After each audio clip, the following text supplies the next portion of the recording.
National conference के 3 parliament member हैं, 2 BJP के हैं।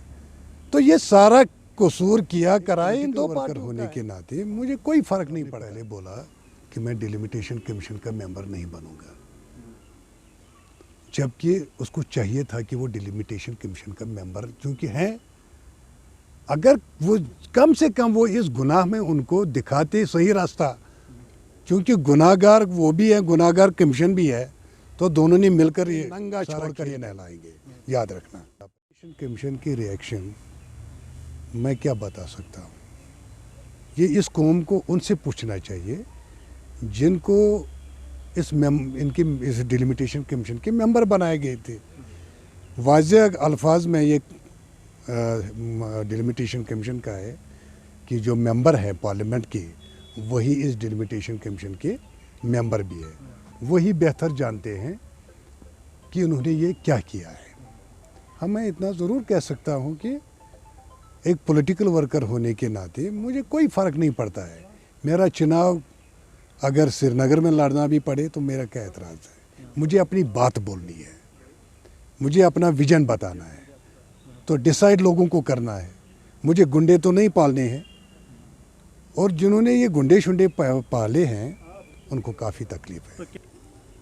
फारूक साहब ने पहले बोला कि मैं डिलिमिटेशन कमीशन का मेंबर नहीं बनूंगा, जबकि उसको चाहिए था कि वो डिलिमिटेशन कमीशन का मेंबर चूँकि हैं, अगर वो कम से कम वो इस गुनाह में उनको दिखाते सही रास्ता, क्योंकि गुनाहगार वो भी है, गुनाहगार कमीशन भी है, तो दोनों ने मिलकर ये सारा खेल खेला है।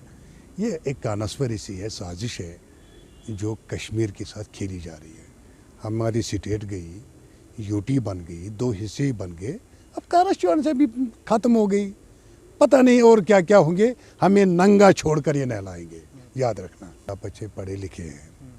जस्टिस रंजना इस कमीशन की चेयरमैन है, तो चेयरमैन मेंबरों के तालमेल के साथ काम करते हैं। तो मेंबर इसके एक तो नेशनल कॉन्फ्रेंस के 3 पार्लियामेंट मेंबर हैं, 2 बीजेपी के हैं। तो ये सारा कसूर किया कराए इन 2 पार्टियों का है। मैं आज पॉलिटिक्स कर रहा हूँ, तो मैंने ना डिलिमिटेशन कमीशन, इससे पहले मैं इसका मेंबर था ना मुझे पता है। अलबत्ता जिस तरह आपको अफसोस है, इस तरह मुझे भी अफसोस है। लेकिन लोगों को समझना चाहिए कि जो लोग इनको ये सपने दिखा रहे हैं, जो झूठ बोल रहे हैं, उन्होंने हर तरह से इस कश्मीरी कौम को ठगा है। यहाँ के नौजवान को ऐसे सपने दिखाए हैं जो उनको फॉलो करते करते वो मौत की दहानी तक पहुँचता है। याशां ये वो खुद करते हैं। उनको चाहिए कि अब की बार वो ऐसे लोगों को, बेदाग लोगों को सपोर्ट करें, ताकि इन सब चोरों का मुहासिबा किया जाए। पार्टी का चेयरमैन, पार्टी के हसनैन मसूदी, जस्टिस मसूदी साहब, अकबर लोन साहब जो काफ़ी अच्छे वकील भी थे, स्पीकर भी रहे हैं, हायर एजुकेशन के मंत्री भी रहे हैं, वो इस कमीशन के मेंबर हैं। तो एहतजाज क्यों? ये लोगों को सोचना चाहिए। कब तक ये लोगों को बेवकूफ़ बनाते रहेंगे? कब तक? मेरी ज़ाती राय जो मेरी है, मैं अपने लोगों को समझाने निकला हूँ कि हमें करना क्या है। किस तरह आप उन चोरों को, जिन्होंने जम्मू कश्मीर को लूटा है, जिन्होंने जम्मू कश्मीर के बच्चे को इस्तेसाल किया है, जिन्होंने जम्मू कश्मीर के चप्पे चप्पे पे अपनी बिल्डिंगें, अपना जायदाद बनाया हुआ है, जिन्होंने कश्मीर के बच्चों का खून चूसा है, उन लोगों का मुहासबा करने के लिए मेरी पार्टी यंग जनरेशन के साथ, नए नौजवानों के साथ, जिनका कोई भी बदनुमा दाग नहीं है, उनको लेकर, वो टीम लेकर मैं लोगों के पास जा रहा हूँ। तो मेरे लिए कोई फ़र्क नहीं पड़ता है। मैं गुलमर्ग में भी बात करूँगा, अछबल में भी यही बात करूँगा, लेकिन फ़र्क उनके लिए ज़रूर है जिन्होंने अपने लिए कुछ गुंडे शुंडे जमा किए थे, अब वो उनके हाथ से निकल गए, तो वो परेशान बिल्कुल नहीं। देखिए, मैंने पार्टी बनाई है अभी भी, चलिए मैं बताता हूँ। जिन्होंने कश्मीर को लूटा है, अब उनको हिसाब देना पड़ेगा। अगर मैं पुराने सियासतदानों को, जिन्होंने अप्रोच किया था हमारी पार्टी में शामिल होने के लिए, अगर हम उनको वापस लाएंगे, अपनी पार्टी में जगह देंगे, تو محاسبہ کون کرے گا؟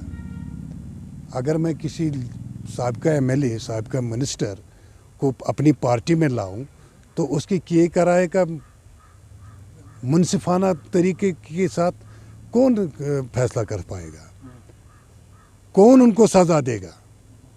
اگر وکیل بھی وہی ہوگا، جج بھی وہی ہوگا، قاتل بھی وہی ہوگا، تو پھر کیا ہے؟ کچھ نہیں ہے نا۔ لوگوں کو آج کی بار سمجھنا ہے، پرکھنا ہے۔ اگر وہ چاہتے ہیں کہ جموں کشمیر ایک ترقی کی راہ پر چلے، ایک نیا جموں کشمیر تعمیر ہو، ایک ایسا جموں کشمیر جہاں روحانیت ہو، ایک ایسا جموں کشمیر جہاں اتحاد ہو، تو ان کو چاہیے کہ وہ نوجوانوں کو موقع دیں۔ سب ان لوگوں کے لیے کھلے ہیں، والہانہ استقبال ہوگا جن کا کردار صاف ہے، جو سماجی کارکن رہ چکے ہیں یا سماجی کارکن ہوں گے، اور تھرڈ لائن جو کسی پارٹی میں ایک ورکر ہے وہ بھی ہماری پارٹی میں آ سکتے ہیں۔ باقی جنہوں نے الیکشن لڑا ہے، خواہ وہ جیتے ہیں یا ہارے ہیں، منتری بنے ہیں یا نہیں بنے ہیں، اسمبلی ممبر بنے ہیں یا نہیں بنے ہیں، ان کے لیے ہماری پارٹی میں کوئی جگہ نہیں ہے۔